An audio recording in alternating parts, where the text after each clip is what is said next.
fans align. In red and white they always shine. With every pass it feels divine. Arsenal's on my mind. From hybrid days to Emirates grand, each match a symphony perfectly planned. With every goal we take our stand. Arsenal's on my mind. Welcome back to the Arsenal on My Mind podcast. With you today is Mr. Sekijay in the house, and yours truly, Mr. Spike. What's up, man? Hey guys, welcome back. It was a boring game. It was a tough game. But it was a game of set piece, Mm-hmm. and it was a game of a tale of our defenders True. showing grit, resilience, and attacking flair because all our goals were scored by defenders. All the goals in the game. Actually, we scored all the goals in the game. We just had to give Chelsea one to make it look like it was a game. Yeah. But it was a hard fought victory. Mm-hmm. We started the first half a little bit. We looked good at first. We got our goal, but I saw it coming. I saw the equalizer coming after the first corner. Just before the next one that they scored, I saw it coming. Mm-hmm. All I kept saying was, just keep the clean sheet, keep the clean sheet. Do hold up just a few minutes. But they scored. We came out second half. They looked better in the second half. Way better. Yeah, they looked better than us in the second half.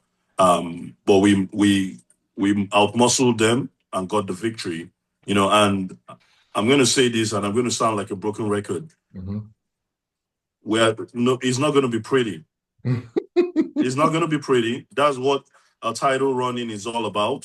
Mm-hmm. I'm sure we've forgotten. At least the first one is that way. Yeah, and the first one, you see, when Man City won their first title, they won it on the last day by goal difference, if I remember. Mm-hmm. When Liverpool came back and won their first title after so many years, they won it too by goal difference. So it's not going to be pretty. At least this first one after 22 years. But however we do it, we got the win and on to Brighton. On to Brighton, yeah. So, if you remember, I said before we played Spurs, that this game I thought would be will be the real test of our resilience more than that Spurs game. Because I didn't, Spurs are not playing well, obviously, but also it's a derby, so things get, masked by passion and things like that. So I always looked at this game as a real get-right game after the Wolves result. And after the game, how do I feel about it? Well, not great. We won the game, so I appreciate that, and that's great to me that we won the game. And I thought we were going to win. I think I predicted 3-1, and it was 2-1, I think. So I felt we were going to win the game. But man, to your point, it wasn't pretty. And the manner of the victory, there is something, and me and you texted about this over the weekend, there is something missing in this squad, which is interesting because the way I see it, if Arsenal win the league this season, the league is in trouble. Because if we win this league playing like this and get these jitters out, who said it over the weekend? One of the pundits or so said that Arsenal was playing in second gear. This whole season in second gear is what it feels like. It's like that's what it feels like. Yeah, because if we actually get this right in terms of like the mentality and maybe one more, two more players or whatever, and then every player in the team has this monkey off their back with the league, right? We will be unstoppable. But currently, it does not fill me with confidence, man. That end of that game, and it happened when we played Chelsea last time. They were a man down as well. I think that was the first leg, maybe, of the Carabao Cup, I don't remember. And it could have been in the league, actually. And they played better at 10 men than without. And it happened again you have to remember that most teams and most big teams, they practice playing 10 men, and we've seen But this not us, phenomenon. apparently. We've seen this phenomenon most of our lives. Watching, if you've been a soccer follower most of your life, we've seen that most times when teams go one man down, they even become more dangerous. Dangerous is the right But word I'm using. let me stop you there. You see, Mhm. two things. First, after the Wolves game, Mhm. you specifically stated that if we go and destroy Tottenham and still go and back it up with another win against Chelsea, Mhm. you get your confidence back. Yeah. You see, but now I've moved the we goalposts. did those two things, and Yep. you're still complaining. See, Well, let me I tell you said I what. appreciate the win. I said it didn't fill me with confidence, is what I said, the way it was supposed to.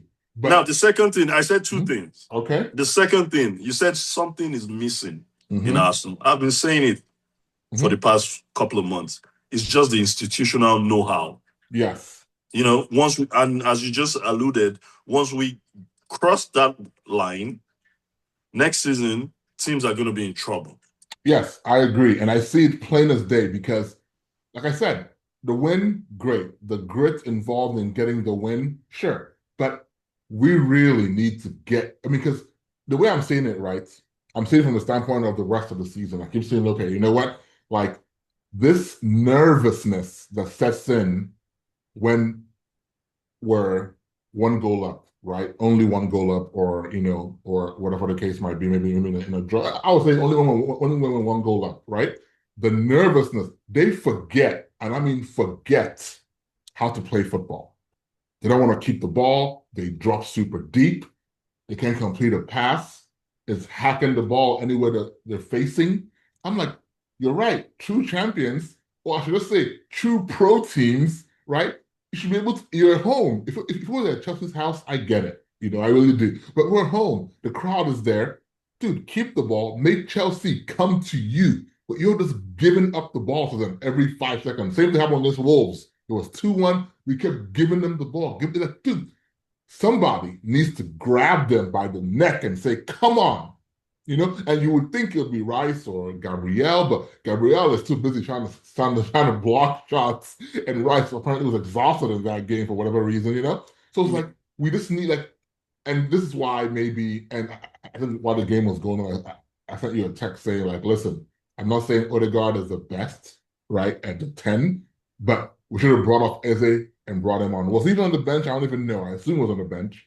He was not on the bench. Yeah, they said he has an injury. But Oh, well, okay. That would the way explain that because the thing is, Eze, he's too languid. Like, he's not going to be, we need someone to run, and dive. But it says Odegaard has knee injury. yeah, But yeah, the way I see it is the boys have PTSD. The boys don't want to. They don't want to when they get the job done.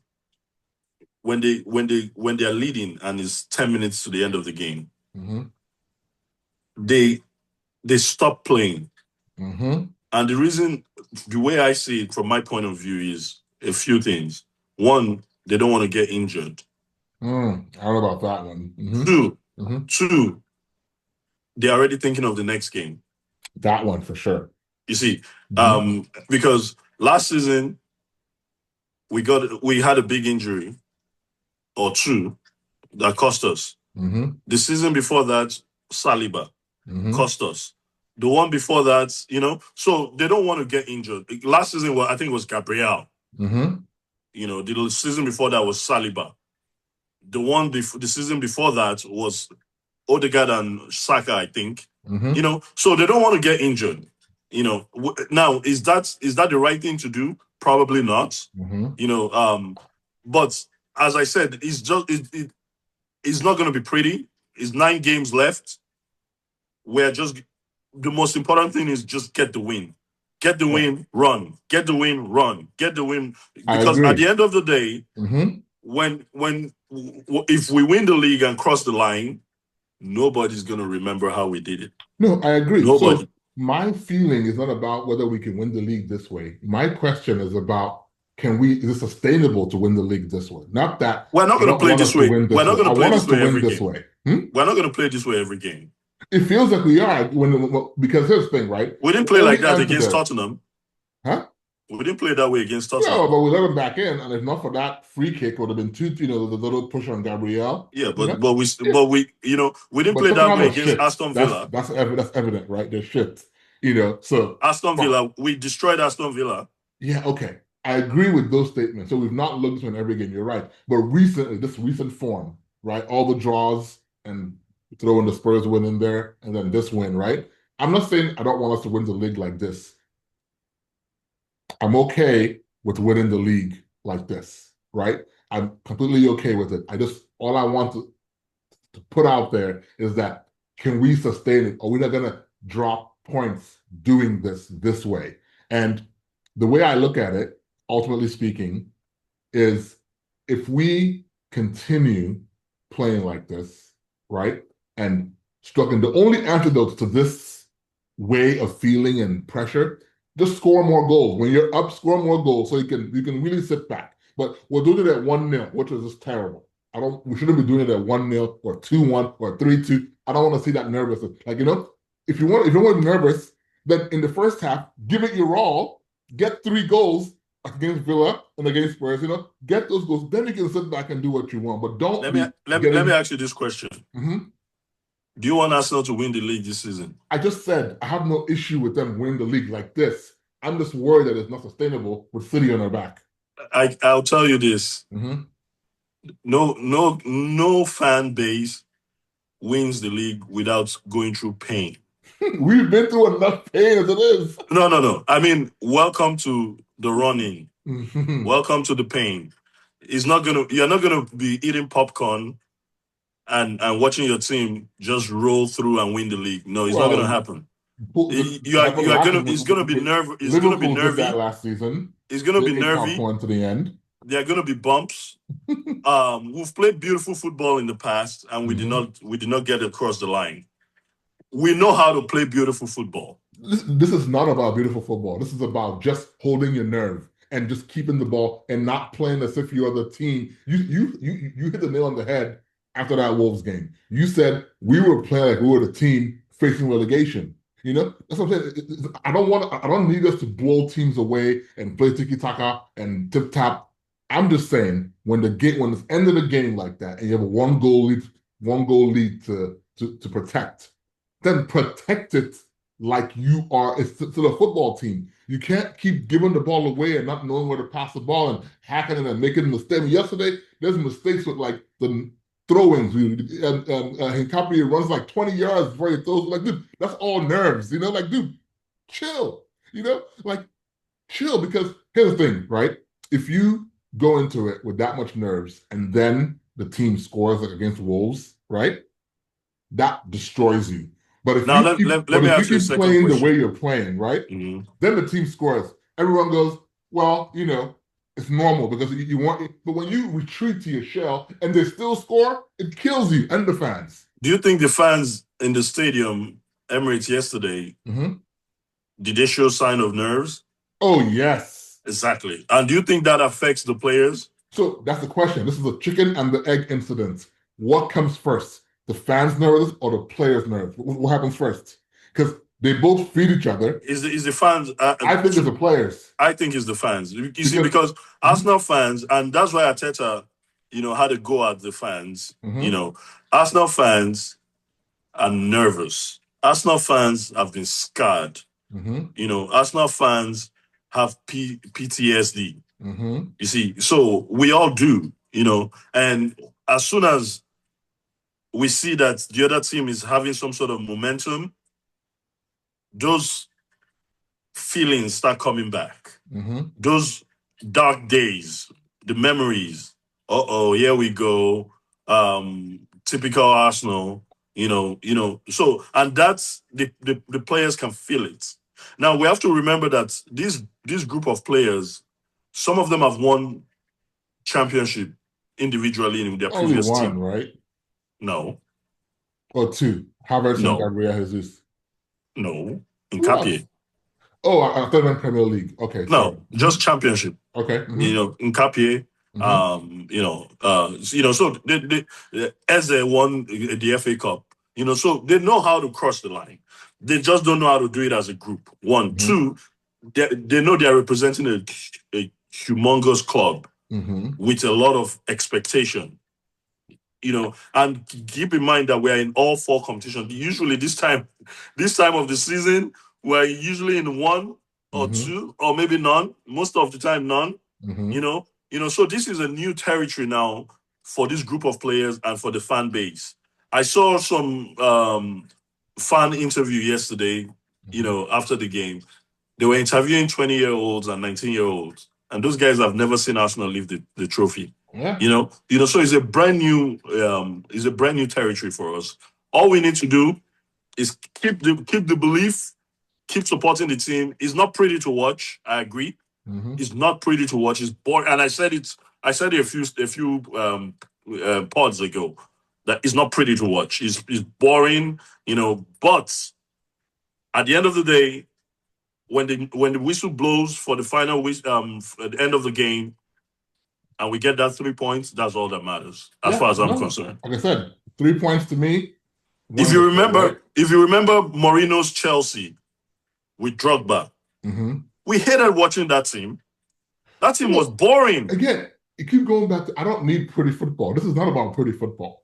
I'm just saying the nerves got to go, right? Well, I the don't need nerves it. is not going to go. Well, it needs It's to going to go, next season. particularly, Next season. the nerves shouldn't be there against Wolves. Shouldn't be there at home against most teams. But anyways, I You have digress. to remember that those teams too are fighting for their lives. Well, I wouldn't say Chelsea that Chelsea's fighting for their lives. Chelsea is trying to get into the Champions Yeah, League. but not for their lives. It's for their lives. That's Ah, come huge. on. After they've spent $1 billion or $5 billion, Hmm. they need money. Yeah. If you remember, that was us a few seasons ago. We used to fight tooth and nail just to get into the top four. Hmm. So they are fighting for their lives. The Wolves did not have anything to lose, so they played carefree. You Yeah. see, Tottenham, those guys are in relegation battle. Hmm. So and it's just 9 games left. And I mean, in 2 days now, we have Brighton. So Yep. then 3 days after that, we have our next game. So it's coming thick and fast, right? Right. Yeah. So all we need to do is roll off our sleeves, as I said a few videos ago, fight, get dirty, run away with the 3 points. That's all that matters. Yeah, absolutely. Well, it's a good segue, I guess, into talking about the player ratings in that game. So my ratings, well, I'll go first here.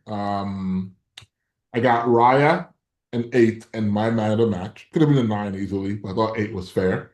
And like I said, there aren't many better predictive keepers than Raya. He's really good at predicting where the ball should be going. As a result, he makes wonderful saves as a result of it.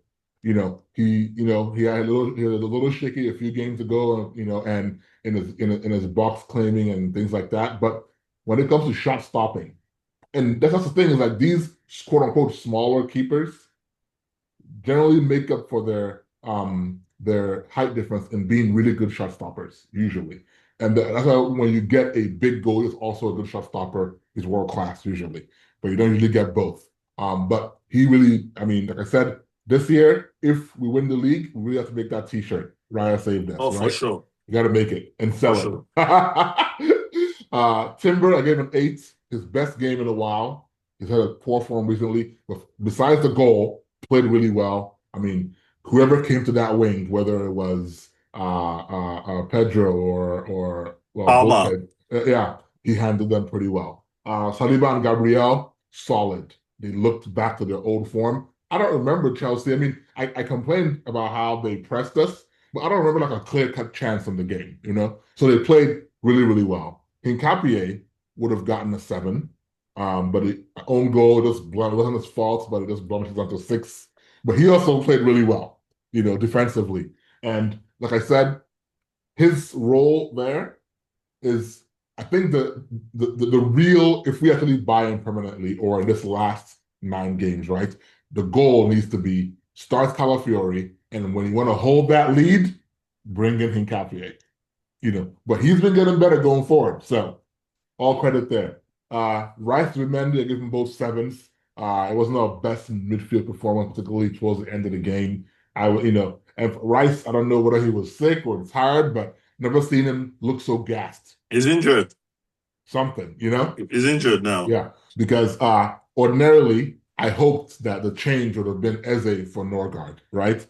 But not Rice for Norgard. But at least Norgard got in there, he played well, was fine. Eze, I gave a 6. He started the game well. He did, had a few chances. But as the game got more difficult, where was Eze? That's the thing, When the game gets difficult, he's unavailable. You don't know where he is. I never see him do anything, tackle, nothing.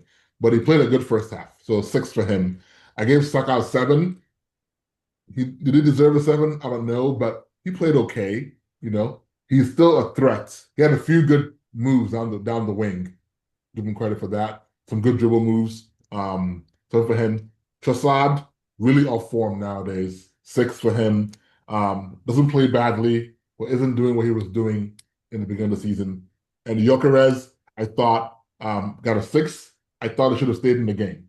There was no reason to bring Havertz in this particular game, mainly because he was trying to hold the lead, And I don't know that Havertz is a better defender than Gyökeres. I don't think, But either way, Havertz looked pretty leggy when he came on. Having missed about 3 weeks, I would have kept Gyökeres in the whole game because he played well, even though he didn't get a real chance. But he played well, had a good hold-up play, was strong, played well. Off the bench, Norgard a 6, Martinelli a 6, Havertz a 5. He also didn't look really good when he came on. And I gave Mikel 7. The nerves, whatever, but like he is also a bag of nerves, So it's like, is it coming from him too? So it's like, Jesus, Everybody. Christ. Like, get these guys to just relax, like Aaron Rodgers said in American football, RELAX. Relax, just relax. You guys you're so good. Just calm down. But that's my ratings. What's your ratings? Well, Raya saved us. He's also my man of the match. Mm-hmm.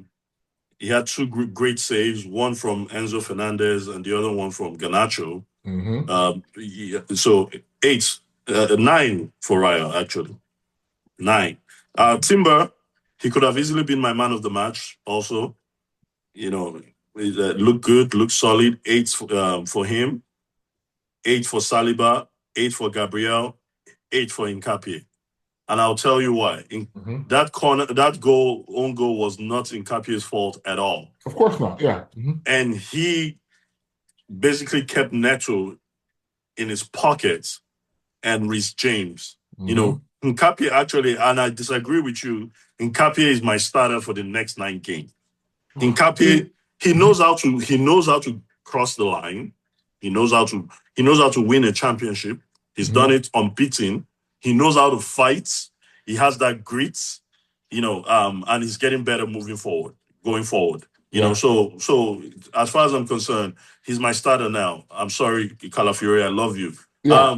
And sorry to interrupt you there, but I just feel like part of the reason why we're not scoring as many goals as we should be is because Calafiori is not there, but that's a whole different story. And you see, that sounds wrong to me. I want us to score more because the only way we're going to be comfortable. We cannot say part of the reason why we're not scoring more goals because of our left back. Dude, he's not a left back, really. Our attackers are not just working. Yes, but Calafiori, you know what Calafiori does. He doesn't play left back. Yeah, but you see, this is not the time. And that's why Eze too, this also brings me to your point of Odegaard versus Eze. We need runners. We need fighters now. Same thing. Calafiori is not a fighter. He's not a runner. He's a Rolls Royce. Yeah. We cannot afford to have 2 Rolls Royces in our defense this period. we need a freaking Bronco. And that's what Hincapie is. Okay. So that midfield, Zubimendi, Rice, quiet game, 7 each. Saka 7. Eze, I disagree with you. I give Eze a 7, and I'll tell you why. He was playing against arguably one of the best midfields in the world. You have to understand that Chelsea are not playing to their full potential yet. They're still young, they're still naive, they still make stupid mistakes. But he was playing against a midfield of Caicedo, Enzo Fernandez, and Santos, 3 holding midfielders. And their duty and their goal was to snuff the life out of Arsenal's midfield. You see, and Eze still, carried the team and still he was able to survive. I think he played well. That's said towards the end of the game. Exactly, because Chelsea has a pretty decent squad. Of course, they should. A really good team. So they are not an easy team, and we've beaten them 4 times this season or what, and 5 years straight. So I give Eze a 7. Trossard a 6. Gyökeres a 6. Martinelli a 7. And I like what Mikel did with Martinelli. He saw that Neto, was already on a yellow card. He brings Martinelli in and tells Martinelli, take on that guy. And Martinelli does exactly that and gets Neto a red card. So 7 for Martinelli. Norgard played decent, 6. Havertz 6. And for the captain and for the gaffer, I give him a 9 because he did the job. He won the game. His substitutions were spot on. Basically cost Chelsea. This might even cost them top 4 because without Neto has been one of their better players this season. Now he's suspended for the next game. So all round good game, good win, big 3 points, huge victory. Take it, run, Brighton next. Absolutely. No, take it and run. I agree with the results. My issue was just the play at the end, but the result is perfect. 2-1 is a great result, and we, like I said, we handled them for the most of the game. But yeah, so our next game then, we'll have a little bit of a Premier League break here. We got our next game after the Brighton game on Wednesday. So that game is a big game. We're away at Brighton. So again, a must win because 1-0 to the Arsenal. Prediction? Okay. That's my prediction, 1-0. Yeah, all right. And because I think City plays the day after against Forest. So, Forest is looking like, they were the rival Spurs for that. But it's important we get the win against Brighton because that's another psychological swing. Yes. Because at that point, by the time City is playing their next game, they'll be 7 points behind. Yep. That will add pressure to them, even though Forest is terrible. Yeah. But Forest is going to play low block, and City, they were lucky that Semenyo and Cherky just put in a moment of magic that they got that 1 goal before the halftime against Leeds. Against Leeds, so it's not like City are blowing teams out of the water either. I agree. Yeah, because ultimately, I would hate for City's January business to be the reason why they pick us to this title. Semenyo and Guehi, right? But City, they've been looking more the past 3 seasons. They've been looking like a January team. They make their signings in January. That's true. Mamouche. Yep. Kusanov, all those guys. Yeah. I agree, but so and it's because in the last 2 seasons they've been chasing the league, right? They were chasing Liverpool, and then they were now chasing us. So I'm just saying I would hate for that to be the case. I agree. That would really, really hurt. I agree. But either way, after that game of Brighton, we have a break from Premier League. We have FA Cup against Mansfield. I expect heavy rotation there. And then we have Champions League first against Leverkusen before we return to the Premier League on the 14th against Everton, who are looking pretty good these days as well. But and then second leg Leverkusen, then EFL Cup final. It's a big month. It's a big month. Big month for Arsenal. So, yeah. But yeah, great win. And before we would go, honorable mention to our lone watch. Yesterday, Nwaneri came on and gave the assist to our Arsenal former captain Aubameyang to win the derby there against Marseille and I think Monaco. So, nice. So they won 3-2. It was tied 2-2. Nwaneri comes on, takes on 3 defenders, gives the assist to Aubameyang. Aubameyang taps it in. Very nice. Another shout out to Fabio Vieira. He's on fire for Hamburg. Hamburg. He's been scoring goals. He scored the only goal the other day, and he scored again yesterday. So shout out to those guys. Very nice. And shout out to Kiro. He's back from his injury. He's been injured for a while, but he's back now. Okay. You keeping up with the Gunners away from us. But yes, again, big win. I mean, like I said, you called me out on, I said this should bring me comfort, and it does a little bit, for sure. Just the manner, I would have preferred a bit more of a composed finish, but I'm happy. Believe, Arsenal, I believe. I knew we were going to win the game. Listen, I want more composure. But that's fair. But yes, so anyway, guys. And quick shout out to all Arsenal fans in the Middle East. We got the 3 point for y'all. Stay safe. Gunners forever. Let's go. Gunners forever. All right, guys. Well, we'll catch you on the next part after the Brighton game. And until then, keep Arsenal on your mind. Share, like, subscribe. Keep the comments coming in. All right.